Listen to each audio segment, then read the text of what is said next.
A Michigan native. I'm not sure what city. Lansing area, St. John's. Lansing area, right?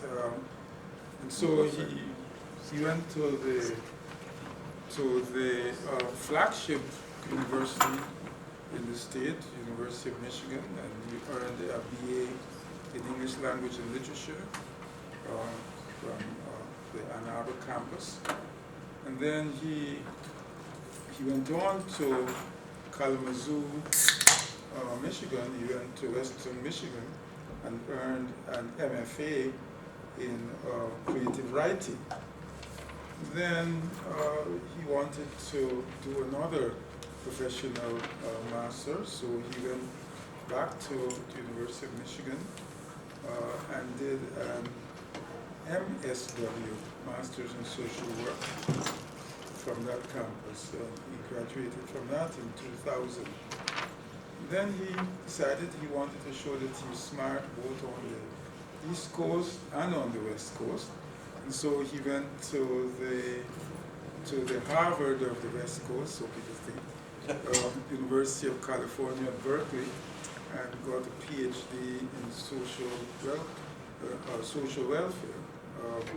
And he got that in 2010. And this university that has been hiring bright new talent, and one of the perks of my job has been to introduce the bright new talent that we've been hiring in recent years to ensure the academic destiny of our university. We snapped him up and hired him, and so he has been an assistant professor in the School of Social Work since 2010. His research interests include sustainable community development, inequity, and immigration. He has published quite a lot. His research has been published in the Journal of Human Behavior and Social Environment, and in Administration and Social Work, and in Child and Social Services Review. He currently serves as a core advisor for the International Eco-City Standards Project of Eco-City Builders Incorporation. His dissertation research at the University of California at Berkeley analyzed the impact of empowerment zones and renewal community tax incentives that promote sustainable community development by hiring local workers and investing in neighborhoods and investing in neighborhoods with high poverty. He found that population gains in the targeted areas were primarily from immigration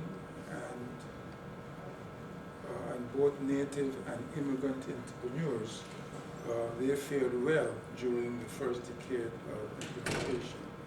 He also participated in Berkeley's interdisciplinary immigration workshop. And before pursuing his doctorate, he served as a presidential management intern at the United States Department of Housing and Urban Development in Washington, where he obtained a professional certificate in economic development finance from the National Development Council. While studying for his master's of social work, he obtained a Ford Foundation Community Development Internship through the National Congress for Community Economic Development in Cleveland, Ohio. He also worked in Mongolia, where he served as the U.S. Peace Corps Peace Corps training English teachers. He managed an English language center for the Spring Institute for Intercultural Learning. He also consulted for UNICEF and the World Bank. So this is a well-traveled, highly educated young man who is at the beginning of a very promising career. So the Humanities Center is absolutely delighted to welcome him for the first time in this series, to our Brambach series. And I'll make sure next time I schedule him when the weather is better, so we can have a better turnout for his work. He's going to talk to us today on local governments welcoming immigrants. So please welcome to the podium Professor Richard J. Smith. Thank you, Dr. Edwards. Thank the Humanities Center for extending the gracious offer. I also would like to acknowledge my co-author, Catherine Schmidt-Sands. She is a doctoral candidate in political science, and her work on this project is funded by the Office of the Vice President for Research here at Wayne State. And I also received support from my dean for our School of Social Work Research Improvement Award. So what the motivation for my talk, it's, if you have been following news about immigration, that there has been a very long and contentious stalemate in Washington that appears to be thawing. We will see if it thaws. But over the past 10 years, since there has been a power struggle or power vacuum in Washington around immigration, state and local governments have been passing various laws related to immigration. Now, much of the academic work on this has been focusing on anti-immigration laws, particularly those that are coming out of Arizona, that authorize or in some instances require local police or state police to verify the documentation of someone who appears to be an immigrant, and to provide additional enforcement supports to enforce labor law with regards to immigration. Now, at the other end of the spectrum, we have Governor Snyder, Mayor Bloomberg, who have a sincere belief that immigrants can save the inner city, but also in some broader way support sluggish regional, state, local economies. Why? Immigrants are more entrepreneurial, they say. Also, they're very conscious of the home ownership value, especially post housing collapse in 2008. Local government tax bases, where you have local governments with vacant homes, that's also an erosion of the local tax base that provides basic city services, schools, roads, parks. Also, concerns from some technology firms that they are unable to fill the positions they need that require high-skilled labor, and that immigration could be a solution for that. Now, my interest in this comes from working in community economic development. I did work a little bit at the local level and mostly at the federal level and international level on strategies that neighborhoods, local governments can use to encourage entrepreneurship, to encourage home ownership, to train skilled workers. And, you know, it does seem at face value plausible that immigration could be a strategy in these efforts. And at the same token, when I was getting my master's in social work, I had a one-year internship at the Lansing Refugee Services Agency. And in the course of a year, we settled over 120 families from the Caribbean, Africa, Asia, into mid-Michigan. And so there's also clearly a humanitarian impulse that is a motivation for this research. Now, as it turns out, this is not simply a series of ad hoc measures. There is actually a relatively established network of local governments. Dr. Edwards mentioned that I also worked for an organization called the Spring Institute. They are one of the founding partners of this network, called Welcoming America. And the Welcoming America initiative, we have a local chapter member in Detroit called Global Detroit. And that's a network of state and local welcoming initiatives. These, you know, arguably are from civil society, which is to say these are, you know, operating at the level of citizen initiatives, non-governmental organizations, nonprofit organizations. But they have very high-profile funding. Ford Foundation, we're at Wayne State, the name Ford clearly is recognizable. Also the Open Society Institute, founded by George Soros, and some other foundations.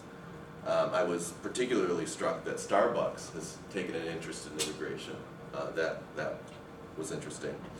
And if you notice, these are actually from the website. These are photographs of billboards funded by the Welcoming America Initiative and local partners. If you look at the first one, we work, we contribute, and help keep communities alive. You can see that clearly the messaging is immigrants are keeping cities alive, that in fact cities are struggling, and that immigrants are the ones keeping them alive. And in my previous research for many cities, that's actually true. And then the next one, I pay over $3,000 each year in local taxes. I'm glad to do my part. I love America, and I'm proud to call Shelbyville home. Again, the idea that clearly immigration is a solution to urban problems like eroding tax bases, home ownership. This is an infographic that Global Detroit put up on their website. And you can see the framing. You have this section which evokes the sense of citizenship and membership, that we're really talking not about immigrants, but new Americans. New Americans, many of whom are here legally, foreign students. And Michigan alone has 24,000 foreign students. Maybe some of you have been or are foreign students. And then on this side, much about the economy. And then tucked at the bottom, if Michigan lost all of its unauthorized immigrants, that would result in a loss of $3.8 billion to the state economy. Now, I didn't fact check any of this. It's pretty consistent with my understanding of the immigration literature and economic impacts. But you can see that the messaging, the civic message being communicated is that there's a sense of messaging around membership and how there's a fit to America's value system. And also this sense that without immigrants, America would be much worse off economically. And that is a message that you'll hear from Governor Snyder, you'll hear that from Mayor Bloomberg in New York, and countless other elected officials around the country. But what does the immigration literature say? Broadly, and as an interdisciplinary social scientist, I have the luxury, I can read across disciplines. I don't get penalized, I don't get, and it was a great privilege to be part of an interdisciplinary immigration workshop at California, where that kind of weekly, bi-weekly interaction with scholars in other disciplines, like you see at the Humanities Center, can really get a broader picture of whatever problem area is being studied. So much of the literature literature on citizenship and membership points back to a British scholar named Marshall, who in 1964 talked about how citizenship in the context of immigration, there's three components: the civil, political, and social. And one main point he was arguing was that in order to get the social rights, you first have to have the political mass, the critical mass, which is to say, voting rights should precede the social rights from an explanatory perspective. So in other words, when we're talking about social rights, we're talking about social security, unemployment insurance, in Britain, national health insurance, and that these rights, we don't use that language in the United States, that language is used in Canada. These rights come because there's political pressure brought by the actual numbers of immigrants who have moved and gotten voting rights, and then they in turn can put pressure on elected officials to change policy to get the social rights. So that sort of was a dominant perspective on the relationship of immigrants and social rights. But in the United States, scholars like Alejandro Cortez, he had a slightly different take that when you look at ethnic enclaves, you're actually seeing what he called a reactive solidarity. That it wasn't just that immigrants were coming together because they had shared values. It actually, looking at the history of the United States, ethnic enclaves were actually the result of discriminatory and exclusionary practices historically, both at the state and federal level and local level. That indeed there was, decades, centuries tradition of regulating where people lived, and immigrant enclaves were regulated by law, and that this persisted, and the exclusion in the employment sector created an opportunity for an ethnic economy. And so immigrants are more entrepreneurial because historically they were excluded from formal employment. So when Governor Snyder gets up and says immigrants are more entrepreneurial, they create all these companies, that's also true of African Americans. African Americans are more entrepreneurial than white Americans. But you'll never hear Governor Snyder talk about how it's actually a result of historic discrimination, but that is in the immigration literature.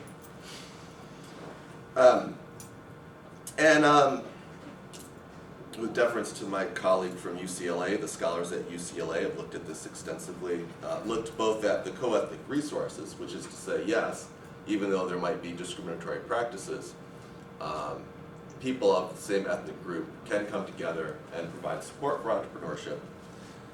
But at the same time, local governments can use what appear to be routine enforcement measures to actually deflect immigration.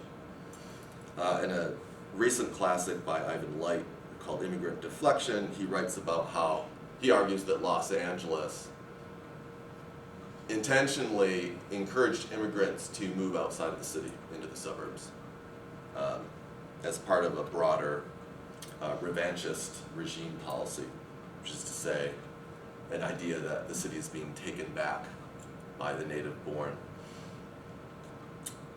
And so scholars have been looking at this issue of what local governments do to facilitate welcome immigrants on the one hand, through immigrant integration policies, which is to say English classes, citizenship classes, and immigrant incorporation more broadly, including immigrants in the very nature of civic life, that's being involved with community organizations, volunteering, being on community boards, having a voice at City Hall. And also the idea that challenges Marshall, that it isn't necessary that immigrants have to have political power per se, because many professions in the United States have adopted and internalized non-discrimination as a professional value. So that we see in Helen Morrow's ethnography in North Carolina, we see bureaucrats taking their own initiative, sometimes contrary to state and local law, to not only welcome immigrants, but to provide state and municipal services. Because they feel that there might be a contradiction between their professional values and state and local law, and they choose their professional values. So what does that leave with us? This is a very preliminary run of the data, so bear with me. I want to know what kind of welcoming local government policies were out there. People have sort of done the state policies. I thought I'd do local, and I thought, wouldn't it be nice to do all of them? Because Ramakrishna on the previous slide, he'd done like the top 20 largest cities or metro areas or whatnot. And so what are some of the determinants, correlates of what kind of cities are they? Are they poor cities, cities with immigrants? So that if immigrants are in fact saving the inner city, would we expect these to be relatively poor cities, cities with high poverty? Or is it really, this is just political action? As a city increases the number of voting immigrants, naturally they're going to advocate at City Hall for their interests. Is this coming from the business sector? Is this coming from immigrant serving organizations, not necessarily immigrant run, but like in my experience working in a refugee resettlement agency, they would advocate on behalf, right? So those are the sort of questions I was thinking of. How did I do this? Well, figured we'll just go through all the local government websites and see if they have something on there. And then we use a tool called logistic regression, which is kind of like playing the ponies at the horse race that can calculate odds for you so that you don't have to do that. And then just using the census data, which gives us the basic demographic data of cities to see what correlates with the choice of this policy. And for the nonprofits, there's a database called the National Center for Charitable Statistics. And I didn't put on here, but for the businesses, that came from the economic census. Also put out by the US Census. How did we go through all these local government websites? Well, first I had 13 undergraduates and graduate students to volunteer to go through cities one by one. Thought maybe we'll get through 20 metro areas, maybe 30. And it was really slow. This is really slow going. So we thought, why don't we do an experiment? We'll use Amazon.com's Mechanical Turk service. And you can go to Amazon and put up the request on a website. Someone will take the request, and then you give them instructions on what to search for on the web. They put the answer in a box. And if they do this enough times, they get an Amazon.com gift card. And so for $2,000, we went through a lot of websites. We had them search for immigrant and immigration, foreign, ESL. My doctoral student, Kat, she went through all of the positive hits to make sure they weren't false positives. You'll see why we didn't go through the false negatives. There's actually over 13,000 local governments in the United States. And that's after taking out the ones that have fewer than 500 persons. Had we included those, I think it was something like 25 or 30,000 local governments. So we dropped the smallest 15,000 local governments. And even some of those did not have a website. About 3,000 of the local governments that we looked at didn't have a website.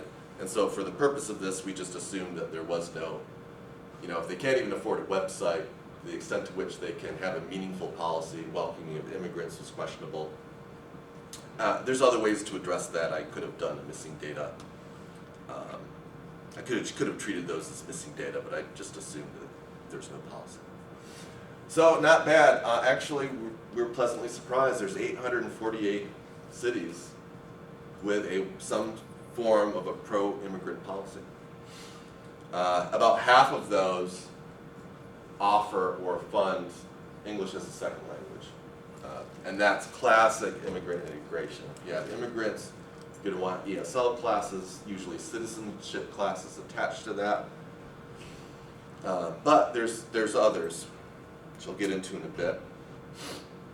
Now, since we had student interns here look at the website and then the Amazon.com, we did inter-rater reliability. So we just made a chart of, these are the ones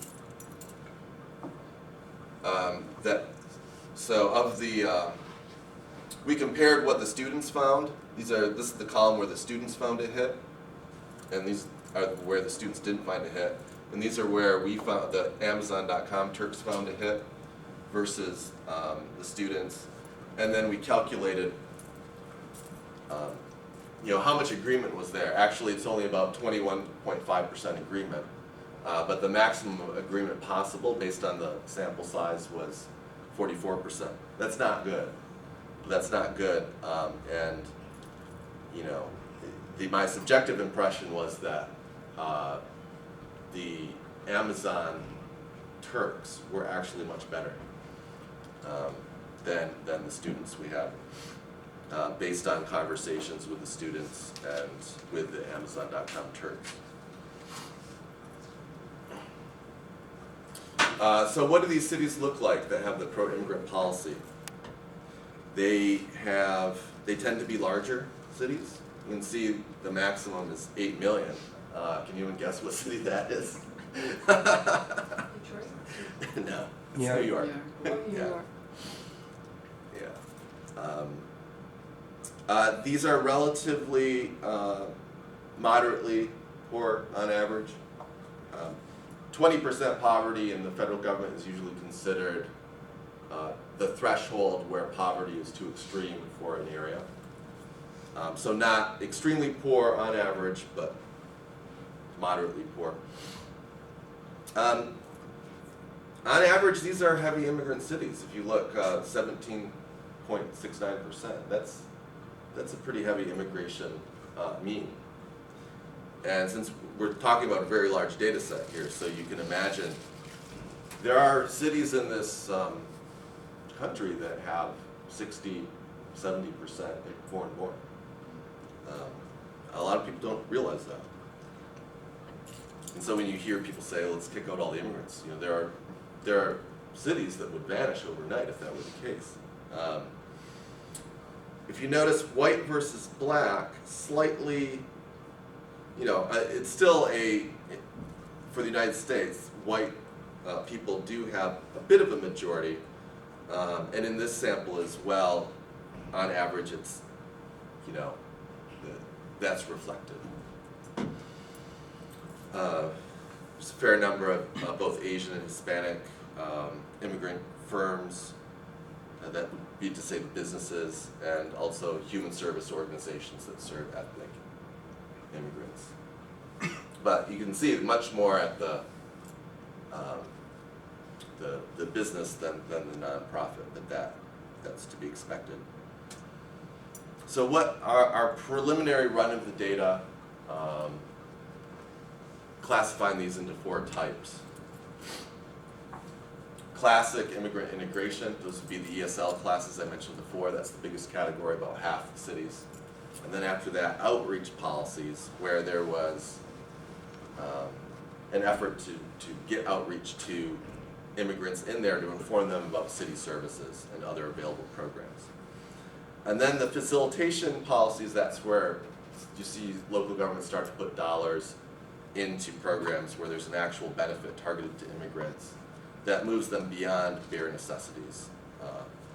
And then the smallest are the rhetorical policies. That's usually just a resolution or proclamation where the city council says, we are a city that's welcoming to immigrants. You know, it doesn't, sometimes that accompanies a budget decision, sometimes not. But that turns out to be the rarest. So some examples. Let's see how we're doing in time. Oh, we've got lots of time. So you can see we have a range, these we're trying to pick to get a little bit of each category so you can get a flavor, and a couple from Michigan too. You can see that they range in size. The biggest we're going to look at is Albuquerque at 500,000. The smallest, Lafayette, Colorado. They were one of the earlier adopters of the Welcoming Colorado program that I mentioned earlier. So what's Flint doing? We'll start out with the outreach, and some are doing more than one. So this is we're starting with integration, and this one is combining integration with outreach. So Flint, Michigan in 2009 started a People's Law School. They are having citizen information programs to promote citizen rights, and that's providing information about citizenship applications, testing, driver's licenses, green cards, what have you. So classic immigrant integration. We need you to be part of civic life. To do that, you have to have a clear path to citizenship and the information to do that. Chattanooga, moving on to outreach. Chattanooga has a program called HANDS, Helping All Nationalities Diversify Society. They have a yearly outreach event, a big fair, they get the city agencies, local businesses, nonprofits around to answer questions for immigrants, and they have interpreters. I've actually worked with economic development professionals in Chattanooga, and part of this, not on the slide, they actually had a fair migration from Guatemala. So one year they actually brought the Guatemalan consulate over to process Guatemalan identity cards so that those could be used to obtain the necessary documentation in the United States. And that was done from an initiative from the local government. Keyser, Oregon, more outreach. They have a community center in the oldest and most diverse neighborhood. So again, back to this theme that immigrants can be a solution for cities with aging neighborhoods. And this center focuses on assistance with housing, food, and other necessities, especially those who are new. So again, for the outreach, this is based on basic social rights and social provision. Grand Forks, North Dakota, a combination of 3 of the types. They actually have an immigrant integration initiative, including Citizens Academy, so this again the integration part, educating on city services, local government, public safety, legal system, civic and financial issues. Actual staff assigned community resource officers from the police to directly liaise with the immigrant population. In Helen Morrow's ethnography of North Carolina, she found the same pattern. Police officers assigned to the Latino community as a liaison, and building those relationships to fight crime broadly.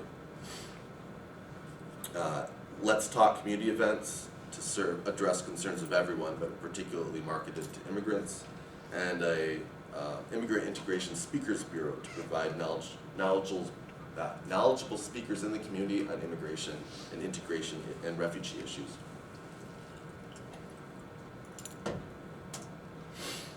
Richmond. Now, what's interesting about Richmond, Virginia is a neighboring county was one of the more prominent counties to pass an anti-immigrant ordinance, and scholars were able to calculate the number of immigrants that deflected out of the county.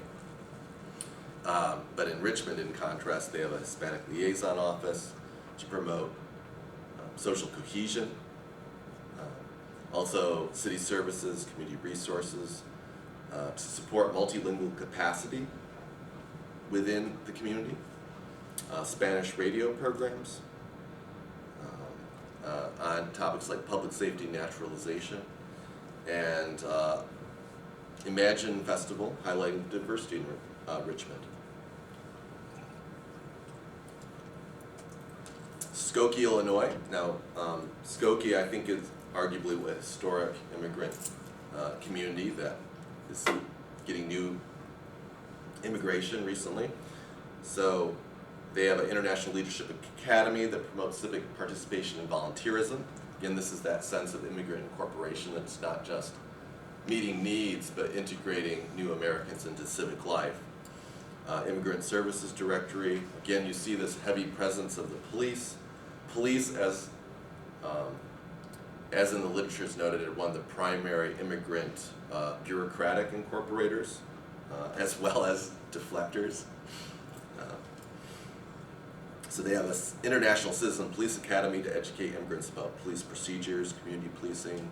There's also a yearly Festival of Cultures, and finally, classic ESL services. Now, Sioux City, Nebraska. Nebraska is one of the Welcoming America partners. I didn't put up the photo there, but they have a wonderful photo of young immigrants wearing Nebraska jerseys and a football helmet, saying, "These are our new Nebraska fans." It's a way to, really speak to the local culture. But they have a Siouxland Immigrant Leadership Training Program, and here's an example where they're really trying to address participation on boards. even though you have cities with a large immigrant population, the program was trying to address getting that population on local community boards to get at this civic incorporation concept. And they were training immigrants to enhance their leadership skills and civic understanding with the goal of encouraging this kind of civic participation. Classes also were offered to complete community projects to determine the needs of connecting abilities of available immigrants to existing minority businesses. So there's the economic piece. Lafayette, Colorado has a Latino advisory board that meets to advise city council. You'll see this in other cities as well. San Francisco has an advisory council. And business is conducted in a bilingual environment. Now we're starting to move towards the end. We've got the outreach facilitation where we're moving beyond basic needs, and then some of these rhetorical policies. So you have in Albany, New York, the capital, a resolution supporting immigrant rights, passed unanimously in July of 2009, but also some clear instruction to law enforcement to not ask people about their immigration status. So again, you see the law enforcement, in contrast to in some cities where it's more at the bureaucratic level, this is actually coming from by ordinance, right?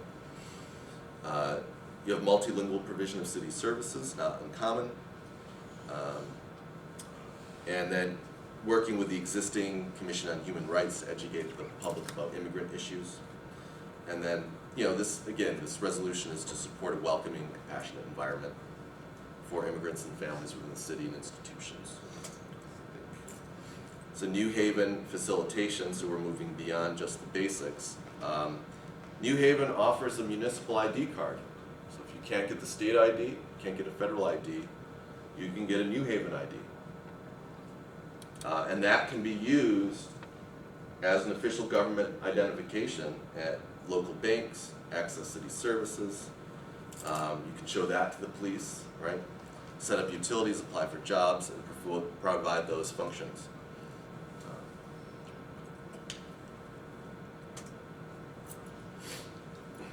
Coming a little closer to home, Holland, a combination of a rhetorical stance and outreach. They have a established Human Relations Commission that broadly focuses on discrimination, but this commission is, now integrating in Spanish materials, have a multicultural resource network to provide information about Hispanic cultural events, and also annual awards. And in 2010, this award was given to a group called Justice for Our Neighbors that provides high-quality free legal services, education, and advocacy for immigrants. Another combination of rhetorical and facilitation policies is at Albuquerque, New Mexico. Here again, they have a resolution that opposes the enforcement of federal immigration law, which of course is very controversial, right? Declared that law enforcement and municipal services would be provided regardless of immigration status, and no municipal funds to be used to apprehend persons solely for their immigration status. These class of policies in the literature are sometimes referred to as sanctuary cities, and there was retaliation by the federal government in the last decade, and we'll see how that works itself out. Well, I should say there was threat from the federal government to retaliate by conditioning federal funds, and that we'll see how that works itself out. But here you actually see some dollars going to immigrants for employment training specifically targeted to immigrants, and in this case, immigrant women. All right, so when we add it all up, are these poor cities? No. Poverty is not the motivation for these policies. When looking at the whole country, it doesn't mean that some cities aren't motivated by poor communities, but when you look across 13,000 cities, you don't see that in a pattern.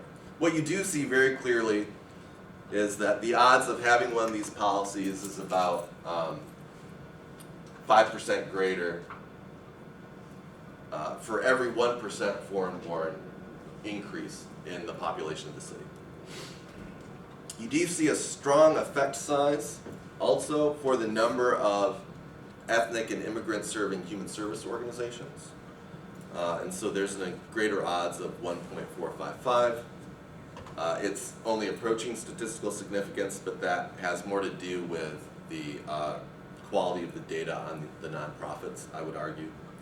And the biggest determinant is just the size of the city. The larger the city, the more likely they are to have one of these policies. Now, there's obviously a lot more work to do. In the literature, there is a literature on conflict. And so the scholars who think that the policies are motivated by conflict, particularly between African Americans and Latinos, they sometimes look at the difference in size between the African American and Latino population. I didn't do that here, but that is a determinant found in the literature for some of these kinds of policies, but more on the anti-immigrant policies. So again, large cities and the cities with immigrants. This is actually consistent with Ramakrishna and Wong's work, who only looked at the largest cities. Mainly we're talking about ESL and basic citizenship services. And there's much more to be done to think about this as these policies start emerging, because we're at a point where our sense of citizenship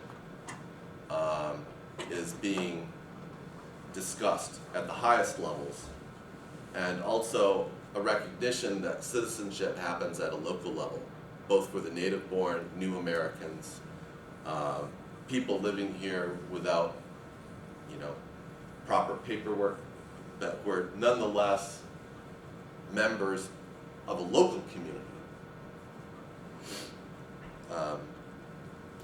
And it also challenges some of the rhetorical assumptions that frame the issue in terms of economic benefit.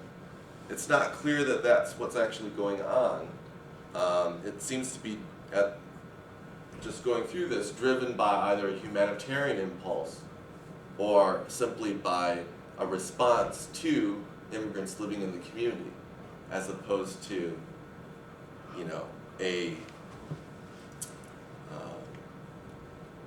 a genuine desire by city officials that immigrants will solve a host of urban problems that probably need to be solved through other means. With that, I would like to open this discussion up for questions.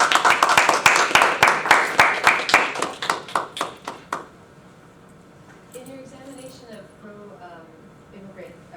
pro-immigration policies, you mentioned some discussion of ESL services, etc. Do you see institutional support for language maintenance of immigrant languages, or those types of, either with local governments or with some of these civic organizations? Good question. I have not, but that's something to look for. And can you say more about? I can certainly see how language maintenance can be important for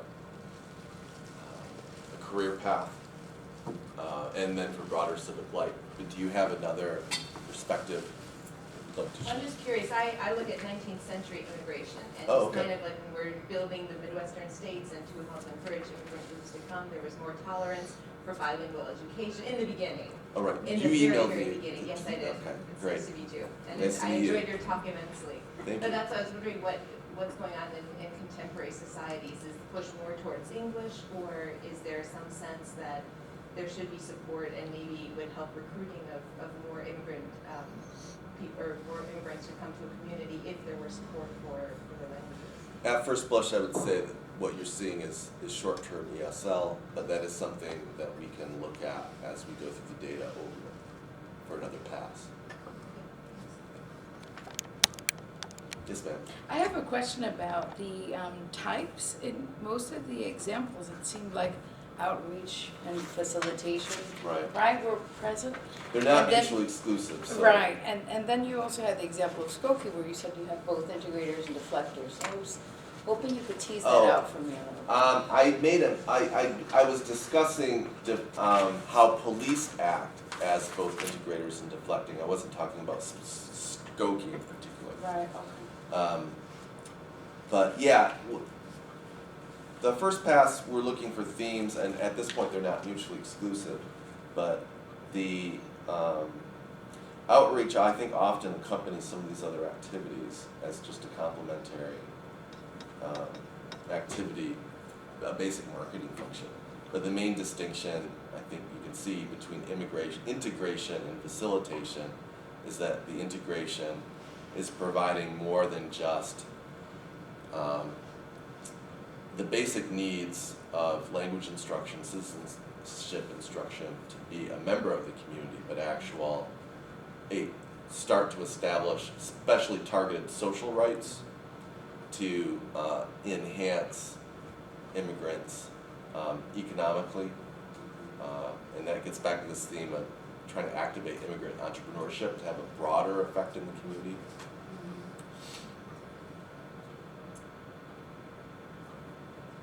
Can I ask one more Oh, question on please. that? I thought it was interesting that you said the rhetorical policies were the rarest, they're also the cheapest, so. They are. Like, I'm a little bit confused about that. you know what, so last year, Dayton, Ohio passed a resolution, and they got press all over the world, and they started getting phone calls from all over the world. But they didn't budget anything for it, so, but they went on a speaker series to talk about how they were welcoming to immigrants. So they came here to Detroit and said, we're welcoming to immigrants. So I asked, so what do you do? Well, look at our website. And I'm like, okay. And it really was, while I applaud them for making this statement of conscience as a community, that's all it is, right? It's the cheapest. It's just surprising that it's so rare. Yeah, wouldn't it be nice if it was not so rare? Hi. Yeah, so you talked about, I think you focus more on pro-immigrant policy Yeah, making. I did not look at the anthem, right? I'm just curious, I can think of some negative sides of immigration faced by the local governments. For example, they Yeah. take away the resources, and then it's hard to see where they are. Yeah. So what are the other excuses or reasons for the anti-immigrant Yeah. policies? One of my one of the professors I had the privilege of taking a class with, Ron Lee. He's a demographer, economic demographer at Berkeley. He published a classic report from sponsored by the National Academy of Sciences. And it was the first report to really estimate the fiscal impact of immigration on state and federal governments and state governments. And it was very interesting, amazing, detailed number crunching. Federal government, clear winner. Why? Because immigrants are more likely to join the armed forces. They pay into Social Security and aren't necessarily able to take it. 5 states clear losers, and those are, I believe, California, Arizona, New Jersey, New York, I think New Mexico. And that's because they have additional expenses related to either border enforcement, or they have a high concentration of immigrants who commit crimes or utilize health services. But it's really restricted to 5 states, and this was granted almost 20 years ago. So the constellation of where those local governments and states are probably has shifted. So for those places, there's a legitimate fiscal cost, but when you look at the country as a whole, there's a fiscal benefit. And that is where the motivation is from. You see the policies coming from the border states, really trying to address specific costs to their health care and criminal justice system.